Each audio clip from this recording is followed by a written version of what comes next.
Did you know bilingual education has been placed throughout many U.S. schools going back hundreds of years?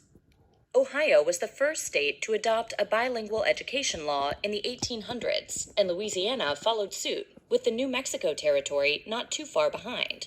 It may surprise many to know that in the 19th century, bilingual education throughout the nation provided education in languages such as German, French, and Spanish, as well as other languages such as Norwegian, Italian, and many more. Then, for a variety of reasons, bilingual education fell out of favor and was even discouraged in the 1920s. This proved detrimental to the success of many students, and finally, in the 1960s, the Bilingual Education Act of 1968 was passed. This act provided federal funding to encourage school districts to try a variety of approaches to educate students while incorporating their native language into traditional instruction. As demographics have shifted and need has increased, bilingual education has gained more prominence and acceptance. By providing students quality education in their primary language, at least partially, students attain both knowledge and literacy. You can never understand one language until you understand at least two. This Jeffrey Williams quote succinctly summarizes the benefits and importance of bilingual education because allowing students to receive instruction in their first language helps make them understand English, their second language, better.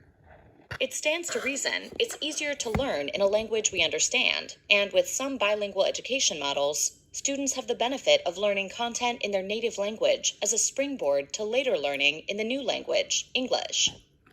On the other hand, there are also benefits and a need to teach subject matter directly in English, especially for intermediate level learners and above, and some bilingual education models do just that. Let's now discuss several models currently used in bilingual education. These models encompass the entire range, from teaching in the native language through presenting instruction entirely in English. In the full immersion model, teaching generally takes place entirely in English. But there is also a dual immersion model, where the student group is taught in two languages. Within dual immersion, if students of two language groups are in the same classroom, it would be considered a two-way immersion model, while if there is only one language group, it's considered a one-way model. There are also enrichment immersion programs that focus on developing the second language skills of students who speak the dominant language. For example, English speakers learning Spanish would be taught mostly or entirely in Spanish. The ESL model may be used in conjunction with the immersion model, or it can entail students being pulled out of some classes in order to receive ESL instruction. This ESL instruction could range from a few minutes to a few hours per day. Another submodel of ESL provides students with what's considered an ESL sheltered model, where content areas are combined and instruction in English is provided in a manner more accessible for the English language learner than what would be presented to students for whom English is their first language. The goal of the transitional model is for students to achieve full academic language proficiency, so they can transition to a mainstream classroom within a few years. In the transitional model, English instruction is often combined with instruction in the native language. Depending on the stage of language development, this model typically aims for students to achieve enough English proficiency to transition into an all-English classroom between 2 and 6 years. Lastly, the maintenance model has the goal to preserve and increase students' skills in their native language while they acquire a second language. It attempts to build upon native language skills while at the same time incorporating English instruction.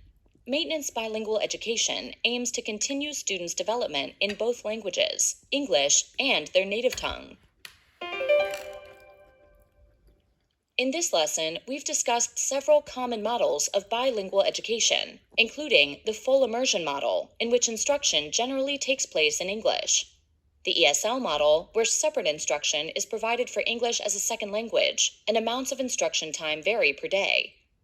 The transitional model, in which English and native language instruction are combined with the goal to transition students to a mainstream classroom, and the maintenance model, which increases student native language skills while incorporating English language instruction.